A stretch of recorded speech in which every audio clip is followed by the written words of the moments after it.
Olá, tudo bem com você? Programa Conexão Legislativa está no ar. Em tempos de pandemia, a gente precisa saber como está a saúde, principalmente nos municípios. Por isso que a gente está aqui conversando com os secretários de saúde e hoje o nosso convidado é Alexander Staff Franco, ele é o secretário de saúde de Barretos. Seja muito bem-vindo, secretário. Isso, obrigado pelo convite de estar participando aí no programa Conexão Legislativa. Secretário, como é que está a situação em Barretos aí? Teve que otimizar profissionais, equipamentos? Como é que vocês estão passando por essa pandemia? Bem, Barretos aqui, desde quando começou os primeiros casos do Covid-19 no país, nós antecipamos várias medidas, desde a questão de atendimento de atenção básica, quanto à rede hospitalar. Nós temos aqui alguns hospitais públicos, uma Santa Casa, um hospital geral, que é uma Santa Casa de Misericórdia, de mais de 300 leitos. Temos o Hospital de Amor, com todo o seu complexo de atendimento em alta complexidade em oncologia, e nós achamos por bem em focar o nosso atendimento em um local só, isolando todos os pacientes suspeitos e ou confirmados com o Covid-19. Então, hoje nós temos um hospital aqui, que é referência não só para Barretos, mas para todos os outros 18 municípios da nossa DRS 5, onde nós atendemos todos os suspeitos e ou positivos do Covid-19, que é o Hospital Nossa Senhora, que está vinculado ao Hospital de Amor de tratamento de câncer. E quais são os números, secretário, seja de infectados ou se houve óbitos, enfim? Barretos, boletim de ontem, 117 casos confirmados. Nós temos 11 óbitos 11 óbitos, 5 confirmados, outros 6 aguardando contraprova, né? Que alguns deles são óbitos que ocorreram em domicílio e de acordo com o protocolo é coletado material para análise, por isso que eles entram como suspeitos. E aproximadamente 70 pacientes curados já. Pois é, um bom índice de cura também. Entre os óbitos, secretário, segue aquelas pessoas mais idosas ou não necessariamente? Sim, tirando dos confirmados, tirando um profissional da saúde, infelizmente, um técnico de enfermagem de 45 anos, da equipe de enfermagem, agora me falha a memória se ele era técnico ou enfermeiro, mas ele de Sim. 45 anos tinha algumas comorbidades, como obesidade, diabetes, pressão alta, mas todos os outros confirmados acima de 60 anos e com alguma comorbidade relacionada. A única diferença nisso que a gente vê é em relação ao número de internados. A gente vê um número praticamente igual de internados com a faixa acima de 60 anos e uma faixa que compreende, então, 40 a 60. Então, a gente vê uma faixa etária de pacientes mais jovens também precisando de cuidados médicos no caso de internação, seja de enfermaria e ou UTI. Entendi. Secretário, o senhor explicou aí para a gente que o atendimento convencional, né, São Paulo, Barretos é uma referência no atendimento, tratamento contra o câncer, né? Então teve uma separação, né? Mas eu queria saber se houve a necessidade de ampliação de UTIs, enfim, porque vocês atendem, me parece, que o senhor falou 17 cidades, é isso? Teve necessidade de 18 ampliar a municípios. UTI, enfim, 18 municípios. Isso, nós fizemos uma ampliação. São duas situações. Nós temos o Hospital de Amor, que é um hospital de alta complexidade em oncologia, ele só atende oncologia. E nós temos um hospital geral, que é a Santa Casa de Misericórdia, que aí atende todas as doenças que acometem a nossa população, sendo a nossa Santa Casa ela é referência para ortopedia, gestação de alto risco, neurocirurgia, cardiologia. Quando começou, e lá tem 30 leitos de hospitais, mais de 30 leitos de UTI, mais de 300 leitos de internação e enfermaria, centro cirúrgico. Só que devido à alta capacidade de transmissão do vírus, nós já pensamos num plano de ação que nós teríamos que tirar esses pacientes suspeitos e ou confirmados de Covid nessa Uhum. população que é atendida de outras comorbidades. Então aí nós utilizamos, num acordo junto com a Fundação Pio XII, em utilizar o Hospital Nossa Senhora, ampliando lá mais 38 leitos de UTI e 16 de enfermaria, apenas para cuidar desses pacientes suspeitos e ou confirmados de Covid de Barretos e região. Sendo que lá também tem a possibilidade de um aumento de mais leitos de UTI, chegando numa totalidade de 54. Só para título de informação, a Santa Casa, que é o Hospital Geral, ela já tem 30 leitos de UTI, que atinge uma capacidade de 90%, acima de 90% de ocupação com outras doenças. Ou seja, se nós não tivéssemos antecipado essa situação de atender todos esses pacientes num local separado, nós teríamos uma superlotação da nossa UTI e, consequentemente, como a gente vê em outros lugares do país, pessoas aguardando leitos de UTI para ter o seu cuidado, sua assistência médica o mais adequado possível, né? Mas o atendimento convencional, esse caiu, secretário, porque eu imagino que muitas pessoas deixam de sair de casa se tem um tratamento mais simples, então, por conta do coronavírus, vai deixar de sair de casa. Agora, pelo o que o senhor me falou aí das especialidades, a gestante não vai deixar de ir no hospital se ela precisar, né? Não, Uma pessoa que precisa de uma cirurgia. Como é que está o atendimento convencional? Dá para um compensar o outro ou não? são, Continua o mesmo? são duas situações. A questão da ocupação de leitos de UTI, ela continua, como eu te falei, em índices acima de 90%. As UTIs do Uhum. Hospital Geral, a Santa Casa de Misericórdia. Então, as urgências continuam. Barretos é referência para todas essas altas complexidades, como eu citei anteriormente. Então, essas pessoas graves desses 18 municípios vêm para cá para ficar na UTI. O que houve de redução são os atendimentos eletivos. Uhum. Desde as consultas nas unidades básicas de saúde, como em nossos ambulatórios, todas as consultas eletivas, ou seja, aquelas que podem ser agendadas em outro momento, elas foram suspensas. Os procedimentos, os exames. Então, nós criamos um fluxo de atendimento que todas as pessoas, dentro da necessidade, e claro que a gente nem questiona isso, a pessoa não está se sentindo bem, tem um exame marcado, uma ressonância, um raio-x, ele liga na unidade e a unidade providencia o agendamento do seu exame, quanto à sua consulta. Isso reduziu em torno de 40%. Agora, as questões de urgência e emergência, não. Por isso, esse nível de lotação dos leitos do nosso hospital geral. E também, aí isso é uma situação. Agora, todos os pacientes que são suspeitos ou confirmados, eles vão para o Hospital Nossa Senhora, que tem tido uma lotação dos leitos de UTI lá em torno de 15, 25% em relação ao Covid. Secretário, o senhor está me falando aí que Barretos é um polo que atende municípios, 18 municípios ali na região, né, na área da saúde. Eu me lembrei, por exemplo, do Hospital das Clínicas aqui em São Paulo. Eventualmente havia críticas de que cidades vizinhas, em termos convencionais estamos falando, os prefeitos arrumavam ambulâncias para levar para o hospital das clínicas em vez de investir na sua própria cidade. Porque a gente sabe que às vezes um município pequeno não tem condição de construir um hospital, às vezes não comporta a necessidade. Eu digo isso porque eu queria saber como é que está sendo a triagem para uma pessoa que mora numa cidade vizinha, para que ela não ocupe o sistema sem necessidade, né?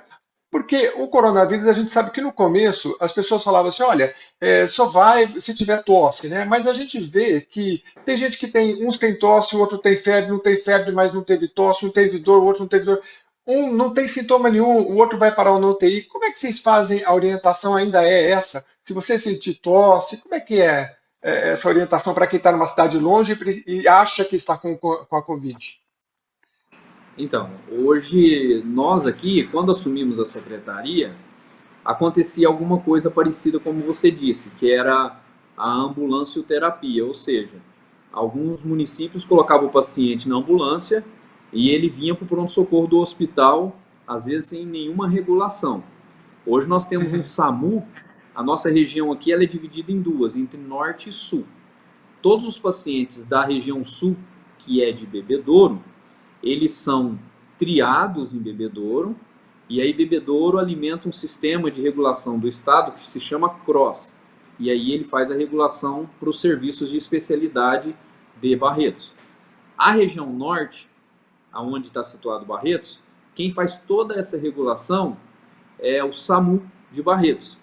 Então, da micro-região de Olímpia, ele regula para Olímpia e depois para Barretos, e de Barretos regula cidades que são ao seu entorno aqui, que atende também a média complexidade, que é no caso de Colômbia, Guaíra, Colina, Jaborandi. Ou seja, as pessoas não vêm para os serviços, não só para o Covid, mas para outros atendimentos, de acordo com o que o médico da ponta lá acha. Isso tem que passar por uma regulação. E isso passa por uma regulação, no caso da região de Bebedouro, pelo sistema de regulação da CROSS, e do nosso caso aqui, que é a região norte, pela regulação do nosso SAMU. Então, nenhum paciente vem para nenhum serviço de referência nosso sem essa pré-regulação, ou seja, só vem pacientes que têm a extrema necessidade de ter acesso ao serviço. Uhum. Secretário, eu queria perguntar sobre os profissionais. Aí eu tenho várias amigas enfermeiras e elas têm muito receio de se contaminar, né? Como é que está a questão dos equipamentos? O profissional da saúde, em geral, ele, além da máscara, muitas vezes ele precisa daquele equipamento que é um Face pouquinho shield. maior. Face Isso, shield. exatamente. Tem conseguido esses equipamentos? Como é que está Sim, a hoje, equipe? hoje nós estamos com todos os equipamentos de segurança ofertados aos profissionais, claro que dentro da sua complexidade. Máscaras cirúrgicas, máscaras N95, face shields, que são aqueles visores de acrílico, gorro, jalecos descartáveis, jalecos impermeáveis, que são os chamados capotes, Uhum. luvas. Então, todos os profissionais, a desinfecção do ambiente, seja por álcool 70, por álcool gel, cada um na sua indicação correta. Nós temos desinfetado a porta de entrada das unidades e dos hospitais utilizando substâncias químicas, através do nosso serviço de água e esgoto aqui do município. Hoje, dos nossos contaminados, tudo bem que isso está muito relacionado à testagem. A gente sabe que os testes um grupo prioritário para se testar são os profissionais de saúde. Nós temos quase metade dos contaminados nossos aqui profissionais de saúde. A gente sabe que eles estão na linha de frente, por mais que estejam paramentados, o risco ainda é grande, né? Principalmente aquelas pessoas que estão dentro dos hospitais, intubando. Inclusive, esses dias teve uma reportagem na TV dizendo o risco da intubação, o risco de um paciente que sofre uma parada cardíaca, que tem que ser reanimado imediatamente. Então, aquela pressão no tórax do paciente elimina várias gotículas do pulmão com vários vírus. Então, nós temos equipados todos com o que tem de melhor, mas mesmo assim a gente ainda observa uma quantidade de vários profissionais de saúde se contaminando com a doença.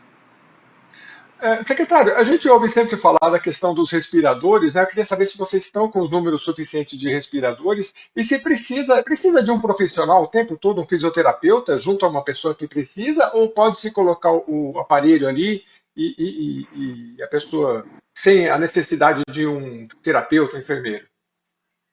De acordo com as normas, precisa desse fisioterapeuta, é a equipe mínima de uma UTI, um fisioterapeuta Uhum. para isso.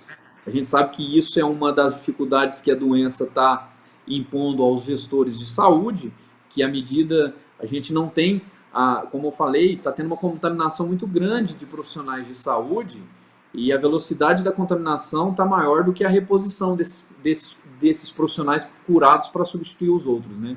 Mas precisa sim. Hoje nós temos, contando com os dos leitos de UTI, nós temos 72 respiradores exclusivos para o atendimento do Covid-19. Entendi. Agora, até agora, a gente cada hora lê uma reportagem, né, secretário? Essa pessoa que pegou, se ela pode contaminar de novo ou não. Eu, até onde eu li, ainda pode ser que. Já, tem gente que fala que não pega mais, a pessoa não transmite mais, mas enfim, né? Então tem que, além da pessoa que já se contaminou, ela tem que passar por um prazo de isolamento e depois retornar ao trabalho. Aí pode retornar, né? Não tem problema. Exato, é o período de no mínimo 14 dias ali, né?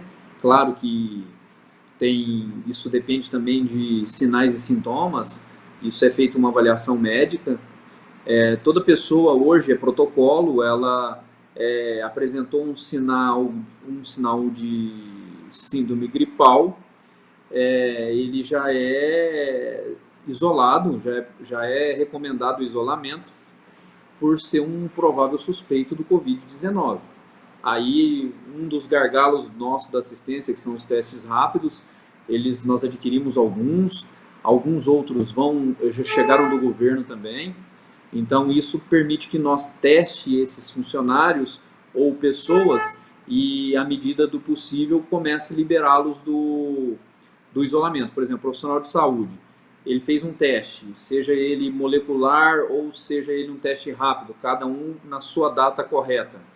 Se ali no exame ele apresentou a presença de anticorpos e não está apresentando sintomas nenhum mais, ele já volta para a linha de frente no seu atendimento. Claro que tem N questionamentos em relação a isso, se pode recontaminar ou não, são várias incertezas, mas nós temos que trabalhar dia a dia. Hoje, o que nós sabemos é que depois dos 14 dias ou uma negatividade do exame, os profissionais voltam para o seu atendimento normal. É o que tem sido feito de momento, nada que não possa mudar, né? Secretário, o molecular é aquele que identifica se a pessoa já teve a Covid ou não, é isso? E o rápido não, ele só mostra se o vírus está no corpo naquele momento. É isso? Não. O molecular, ele é feito no início da infecção. Pode até no 7º dia, mas o correto é no máximo até o 4º, 5º dia. O período entre o 3º e o 5º dia é um exame molecular que é feito pela coleta de material, pela orofaringe, é coletado, é colocado uma hastezinha de algodão lá. É um exame assim que de certa forma dá uma sensação ruim, né? Faz a coleta e é processado. Então são exames altamente confiáveis, de uma sensibilidade de aproximadamente 100%, quase sem chance de erro. Agora, o teste rápido é aquele do sangue, seja por uma picadinha no dedo, seja por uma coleta num tubo e aí um processamento. Esse é indicado a partir do 7º dia, 8º, 9º. E esses testes normalmente eles ainda apresentam uma sensibilidade um pouco menor, que é em torno de 87, 90, 93. Então esse também ele apresenta duas situações dependendo do teste. O exame ele pode dar positivo, negativo, e dependendo do teste ele pode dar o positivo IgG, que é o anticorpo do vírus. A pessoa já teve contato com o vírus, ou seja, num caso de um profissional de saúde que esteja afastado com uma suspeita, ele pode voltar ao atendimento, ou ele pode apresentar um positivo IgM, ou seja, ele está na fase aguda da doença ainda, então ele tem que ficar em isolamento, ele não pode voltar a atendimento. Basicamente essa é a diferença. Entendi. Secretário, eu queria saber sobre o índice de isolamento, né? O governador todo dia tem feito as suas coletivas, entrevistas coletivas. O ideal é pelo menos 50%. Como é que está Barretos? Na verdade, falava-se nesse isolamento para ter uma tranquilidade ainda maior, era de 70%, né? Acredito eu que 70%. local nenhum atingiu e agora a gente já está atingindo uma média de 50%. Então é algo que, de certa forma, nos preocupa, né? A gente é questionado a todo momento quando vai ser o pico da doença. O pico da doença ele está diretamente ligado ao comportamento das pessoas. Se a partir de hoje as pessoas acharem que a gente a gente pode voltar a ter uma vida como era antes, sem os cuidados, aí nós vamos atingir um número de casos muito alto, que o sistema de saúde não vai dar conta de comportar. Então, nós observamos aqui em Barretos o quê? A nossa contaminação, o número de contaminados e a rotatividade de leitos em Barretos está constante. Claro que a gente sabe que o número de casos aumenta, mas está aumentando numa situação constante, que dá tranquilidade para o serviço rodar esses leitos. Nós temos até ultimamente uns gráficos aqui em relação a isso. Quando começou, antes da quarentena, ficava em média dentro desse levantamento do isolamento social cerca de 30%, 25% das pessoas.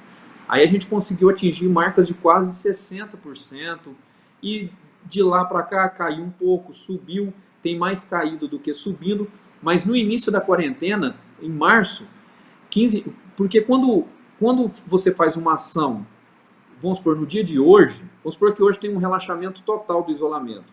Isso vai refletir 15 dias depois, que é mais ou menos o período de incubação. Então, quando nós começamos a Uhum. quarentena no finalzinho de março, o nosso gráfico, ele quebrou a curva de contaminação, ele começou a achatar. É aquela curva mais horizontal e menos vertical. E desde então tem mantido essa constância de contaminados, essa constância de rotatividade de leitos. Então, hoje, não existe remédio, não existe protocolo definido para o atendimento do Covid, não existe vacina, ele está circulando de forma comunitária. Então, além das medidas que nós temos de higiene, que nós temos que manter, não tem nada melhor do que o isolamento, o distanciamento social. Porque se todas as pessoas só saírem de casa na necessidade para executar suas atividades que já estão liberadas, tendo os cuidados, utilizar máscara, isso vai permitir aos gestores públicos, secretários, prefeitos, a permitir regramento para que outras atividades voltem a funcionar. Só que isso está ligado diretamente ao comprometimento de cada pessoa. As pessoas têm que colocar na cabeça que ela é o ator principal desse filme que está passando, que nós estamos vivendo na nossa realidade. Ou ele, e por ser esse papel principal, se ele tiver uma consciência muito boa em relação aos cuidados que ele tem que ter, ele pode salvar muitas vidas, inclusive de entes queridos dele. Se não os fizer dessa forma, a coisa pode acontecer ao contrário, né? Então a gente ainda vê muita variação desse distanciamento e dos últimos dias ele tem variado mais para um menor do que para maior. Uhum. Secretário, eu já fiz uma entrevista com o prefeito de Barretos, ele nos atendeu gentilmente, mas eu queria saber do senhor, já que nós não, talvez seja mais da área social do que da sua área de saúde, mas eu queria saber da população mais vulnerável, né? Aqui em São Paulo, por exemplo, o distrito de Brasilândia, que é na zona norte, extremo norte de São Paulo, o número de infectados aumentou muito. A gente sabe que pessoas que moram na comunidade vivem muito, é um número maior de pessoas, utilizam coletivos, né? Alguma ação específica? Eu sei que o prefeito, me parece que antes mesmo do decreto do Estado de São Paulo, já havia colocado a situação da máscara, né? A obrigatoriedade da máscara, me parece que foi isso. Como é que está sendo essa população? Algum atendimento específico?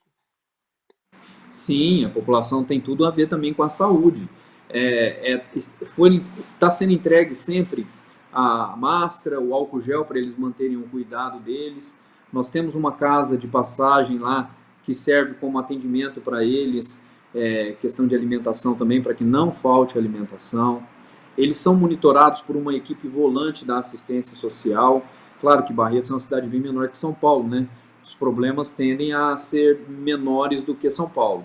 Mas mesmo assim, nós não abaixamos a guarda. Essa equipe de assistência social acompanha eles. Dentro da sintomatologia, nós fazemos a testagem desses pacientes moradores de rua também.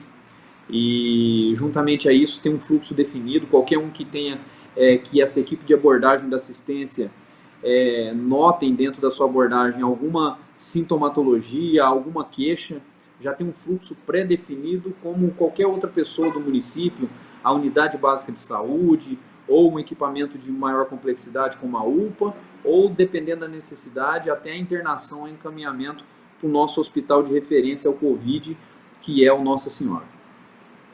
Secretário, qual é o canal de comunicação nesta área ou na área geral relacionada ao coronavírus? Tem algum telefone específico ou a pessoa, quando precisa, liga para o número do SUS? Então, nós temos alguns telefones não vou lembrar todos, não vou lembrar de cabeça agora. Uhum. Nós criamos uma linha de comunicação para denúncias, né? Porque infelizmente nós temos que fiscalizar as pessoas a fazerem o que é certo. Então nós agimos com a ordem pública, polícia militar, vigilância sanitária. Então nós temos os disque denúncia. E sobre a questão do Covid, como a gente falou no começo da entrevista, que a gente orienta as pessoas a ficarem mais em casa. Só procurar o serviço de atendimento na necessidade. Tanto é que hoje em dia nós entregamos leite para os idosos através dos agentes de saúde, nós entregamos medicação através deles, trocas de receita. Então a gente orienta essas pessoas, a cada pessoa, ligar na sua unidade básica mais próxima.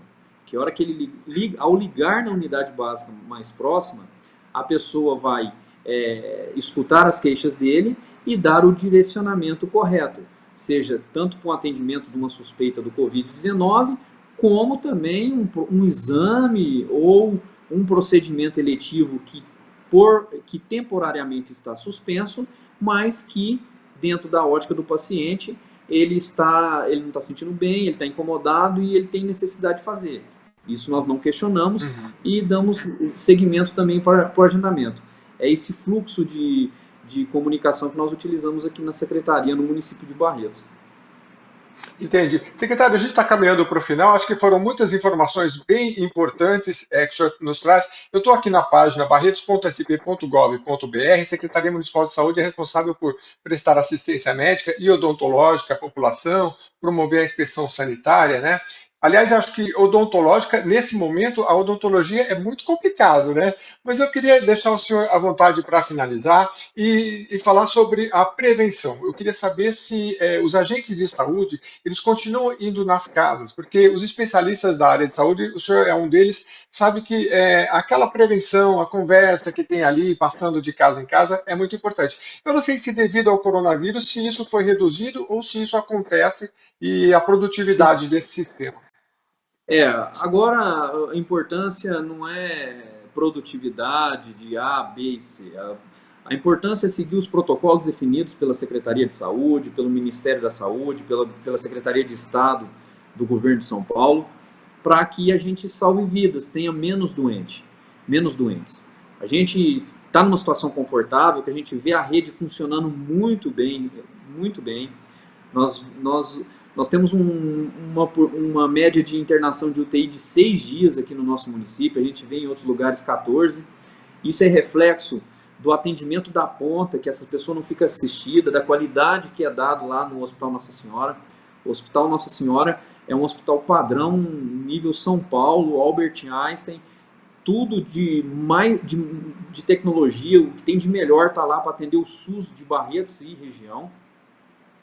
E essa questão da prevenção é muito importante. Os agentes, cada um liga de 2 em 2 dias para suas áreas, para saber como que está, pelo menos para aquelas pessoas mais vulneráveis, os idosos, os que possuem comorbidade, evitar que eles saiam de casa, orientam, saber se estão com alguns sintomas, que isso vai ser necessário um atendimento médico, se for o caso, dependendo do paciente, às vezes é uma camada, ou o paciente vai na casa atender. Nós temos mais de 500 pessoas sendo monitoradas. O que são essas 500 pessoas? São pessoas que não testaram ainda, já testaram ou estão em isolamento com suspeita devido aos sinais de gripe que apresenta, informando, pedindo para que mantenham o isolamento, saber se os sintomas pioraram ou melhoraram. E a gente utiliza todas as nossas mídias sociais oficiais da prefeitura para que, ao sair de casa, utilizem máscara, só saiam de casa na extrema necessidade, ou por um atendimento médico de necessidade, ou para a realização das suas atividades, para a realização de alguma atividade que está liberada, que são as essenciais, como a gente falou anteriormente, e os hábitos de higienização também, e como a gente tem dito, a questão do sucesso. A rede está articulada, a rede está montada, nós estamos muito bem estruturados aqui na nossa região de Barretos, então depende, como eu disse, da ação de cada um. Se cada pessoa, e é através das ações pequenas que a gente consegue as grandes, então se cada pessoa fizer a sua parte ali, vai somar cada do B, do C, do ciclano, do beltrano, e isso vai tomando corpo, e o sistema está muito bem organizado, montado para isso. Nós vamos ter cada vez menos doentes, e aqueles que porventura ficarem doentes vai ter rotatividade de leito, não vai faltar assistência para cada um, e isso vai melhorar nossos indicadores, menor número de óbitos, né? Então é isso o recado que a gente pede para a população, seguir as orientações, que se cumprirem isso, vão dar subsídios, vão dar ferramentas para nós, não só eu, gestor da saúde, como o gestor público, o prefeito Guilherme Ávila, mas também todo o nosso comitê que foi criado ao combate ao Covid, a tomar atitudes que possam regrar novas atividades para que possam voltar ao seu funcionamento normal, até que se tenha uma medicação definida para o atendimento, até que se tenha uma vacina, que aí vai permitir que nós possamos voltar a ter uma vida normal, como A infelizmente normalidade. hoje está sendo obrigado a ter esse regramento, a esse distanciamento. Conversamos com o Alexander Staff Franco, secretário municipal de saúde de Barretos, a quem eu quero agradecer muito a sua participação, secretário. Eu que agradeço, estou à disposição, viu, Jeremias, por estar participando do programa aí, e sempre que tiver necessidade aí, a gente está aí para passar as informações, de ter um bate-papo aí com você e de todas as outras pessoas que possam nos assistir. Obrigado. Muito obrigado. Eu não tenho mais tempo, mas a gente ainda vai falar e gravar com o secretário Adriano de Turismo, e eu vou cobrar ele lá. A gente está vendo tantas lives aí, e Barretos tem sempre o auxílio de sertanejos, né? Quem sabe ele não faz uma parceria com você e da Oi? Secretaria de Saúde e faça boas lives aí para arrecadar recursos para o trabalho que é feito no Hospital de Amor de Barretos, que é muito louvável. Muito obrigado mais uma vez, secretário, e a você que nos acompanhou até aqui, muito obrigado pela sua presença. A Legislativa fica por aqui, até o próximo programa.